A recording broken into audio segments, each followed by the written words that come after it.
নমস্কাৰ, good morning. মই পলাশ, আপোনালোকে চাইছে পলাশ আছাম। এটা বহুত বেছি ভাল খবৰ লৈ আহিছোঁ। নিশ্চয় থাম্বনেইলটো চাই গমেই পাইছা, অসম আৰক্ষীত হাজাৰ হাজাৰ পদ যিহেতু চি এম ছাৰে দিম বুলি কৈছে নৱেম্বৰ মাহৰ শেষত। বৰ্তমান আজি নৱেম্বৰ 7 তাৰিখ আৰু যোৱাকালি আছিলে 6 নৱেম্বৰ 2025। যোৱাকালি ফেচবুক লাইভত চি এম ছাৰে এটা বহুত বেছি ভাল খবৰ দি দিলে, যিহেতু সকলোৱে ইমান অপেক্ষা কৰি আছে এই খবৰটো পাবলৈ যে নতুনকৈ অসম আৰক্ষী নৱেম্বৰ মাহত যিহেতু advertisement, new vacancy, new recruitment দিম বুলি কৈছিলে।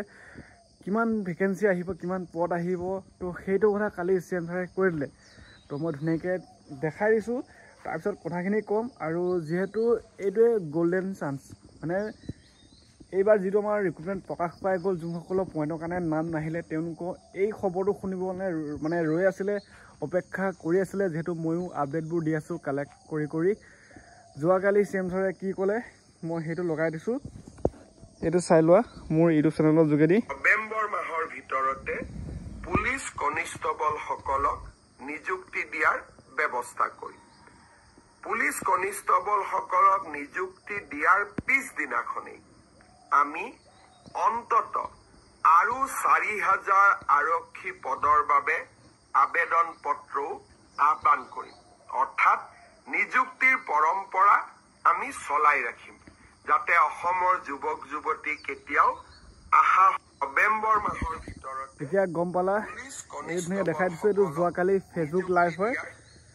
নৱেম্বৰ মাহৰ ভিতৰতে, যিহেতু আজি নৱেম্বৰ 7 তাৰিখ, এই মাহৰ ভিতৰতে হয়তো অফিচিয়েল SLPIBত অফিচিয়েল আপডেট আহি যাব। ক'ত কিমান ভেকেঞ্চি থাকিব, কোনে কোনে কিমান বয়সৰ পৰা এপ্লাই কৰিব পাৰিব, এইটো যে তথ্য দিব চেষ্টা কৰিম। কিন্তু আমাৰ মেইনকৈ আমি যিটো ৱেইট কৰি আছিলোঁ যে কিমান ভেকেঞ্চি আহিব, যিহেতু 6,000মান ভেকেঞ্চি আহিব বুলি শুনিছিলোঁ। সেইকাৰণে মই যোৱাকালিও লগে লগে আপডেট দিছিলোঁ, ফৰেষ্টৰ কামাণ্ডো SI 6,000মান পদ আহিব, সাজু হৈ থকা। তো যোৱাকালি বহুতখিনি মৰম, কিন্তু নিগেটিভ কমেণ্টটো দিব, সেইটো জানো। নিগেটিভ কমেণ্টটো কেনেকুৱা ধৰণৰ আছিলে, যোৱাকালি মই যিটো ভিডিঅ' পষ্ট কৰিছিলোঁ তাত কৈছে যে অসম পুলিচৰ বৰ্তমান এতিয়াই এপইণ্টমেণ্ট লেটাৰ দিয়া নাই, আকৌ নিউ ভেকেঞ্চি কোনে দিবগৈ, চি এম ছাৰে এনেই কৈ থাকে বা কিবা কিবি। তো সেইটো নহয়, চি এম ছাৰে যিহেতু নিউ ৰিক্ৰুটমেণ্ট দিয়ে দিব। যিহেতু এইবাৰ যোনসকলে অসম আৰক্ষীত চাকৰি পালে তেওঁলোকে এপইণ্টমেণ্ট লেটাৰ দিয়ক, কিন্তু কথা নাই। যিহেতু বহুতখিনি পদ খালী হৈ আছে, 11,000 ভেকেঞ্চি খালী হৈ আছে, তো সেই পদৰ সেইখিনিতো নিযুক্তি দিবই লাগিব। তো সেনেকৈ কৈছোঁ, চি এম ছাৰে এতিয়া অসম আৰক্ষীত 4,000 ভেকেঞ্চি নৱেম্বৰ মাহত অনলাইন এপ্লাই হোৱাকৈ বা ইণ্টাৰভিউ হয়তো জানুৱাৰী ফেব্ৰুৱাৰী পাবগৈ, কিন্তু অনলাইন এপ্লাই হোৱাকৈ বা অফিচিয়েল ন'টিচ 4,000 ভেকেঞ্চি এই নৱেম্বৰ মাহৰ শেষৰ ফালে দিয়া কথা কৈছে। আপডেটটো দিলোঁ, এতিয়া গম পালা।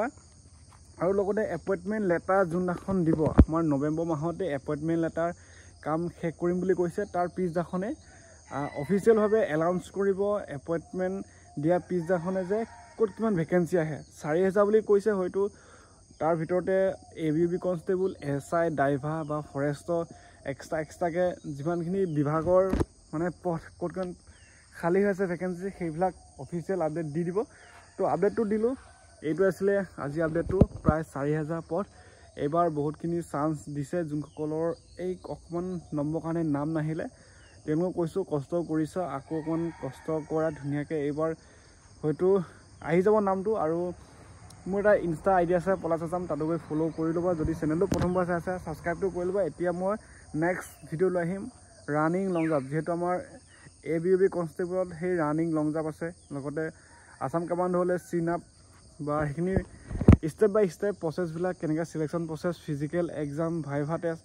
তো যিহেতু ময়ো এবাৰ চিলেকশ্যন হ'লোঁ, তো মই কেনেকৈ চিলেকশ্যন হ'লোঁ সেইখিনি মোৰ যিখিনি অভিজ্ঞতা বা এক্সপিৰিয়েঞ্চ পাই থৈছোঁ, তো সেইখিনি শ্বেয়াৰ কৰি মোৰ এই পলাশ আছাম ইউটিউব চেনেলৰ যোগেদি এতিয়া ল'ৰা হওক ছোৱালী হওক সকলোৱে ক'লোঁ, new vacancy, new recruitment November মাহত প্ৰকাশ পাবলৈ গৈ আছে। তোমালোকে ডকুমেণ্ট ক্লিয়াৰ কৰা, অনলাইন এপ্লাই কৰোঁতে যাতে একো ভুল নহয় ডকুমেণ্টবিলাক, তো এনেকৈ চেক কৰি লোৱা।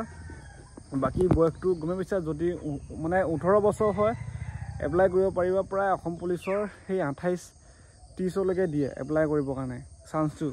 তো কিছুমানে কৈ আছে বয়স যাওঁ কৈ আছে, তো সেইটো কাৰণে এই নৱেম্বৰ মাহৰ 2025 নৱেম্বৰ মাহৰ ভিতৰতে যদি অনলাইন এপ্লাই হয় সকলোৱে কৰিব পাৰিব। যোনসকলৰ সেই বয়স নৱেম্বৰ ডিচেম্বৰত শেষ হৈ যোৱা চান্স আছে। সেইটো মানে কমেণ্ট কৰি আছিলে যে দাদা বা যোনসকলৰ মানে ডাঙৰ মোতকৈ ডাঙৰ তেওঁলোকৰ বয়স কৈছে যে বয়সটো আমাৰ এই 25তে শেষ হৈ যাব, যদি 25ত এপ্লাই নহয় আমি ইণ্টাৰভিউ দিব নোৱাৰিম। তেওঁলোকক কৈছোঁ তোমালোকে ধৈৰ্য ধৰা, CM ছাৰে সকলো ভালৰ কাৰণে কামবিলাক কৰি আছে। তো এনেকৈ আৰু আপডেটবোৰ দিলোঁ। 4000 ভেকেঞ্চি, বহুত এটা ডাঙৰ ভেকেঞ্চি। কষ্ট কৰা, মানে মৰ্ণিং ফিল্ডত আহা, এক্সামৰ কাৰণে ভালকৈ পঢ়া। হয়তো এইবাৰ কিছুমানে সেই ফিজিকেল ভাল কৰিও এক্সামত নম্বৰ নোপোৱাৰ কাৰণে নাহিলে, বা ফিজিকেলত কিছুমানৰ মাৰ্কটো কমি গ'ল, এক্সাম দিব নাপালে। কিছুমানে ফিজিকেল এক্সাম ভাইভা দিও ফাইনেল মেৰিটত নাহিলে। তো সেইটো কাৰণে যিবিলাক ষ্টেপ বাই ষ্টেপ 100% দি মানে এবাৰ যাতে ছাকচেছ হৈ যোৱা, তো বহুত এটা চান্স দিছে। তো ইমানেই আছিলে আজি আপডেটটো, বেছি দীঘল নকৰোঁ। নেক্সট আপডেট দি আছোঁ ক'ত কিমান ভেকেঞ্চি আহিব, ফৰেষ্টৰ কামাণ্ডো কি হ'ব, আহেনে নাহে।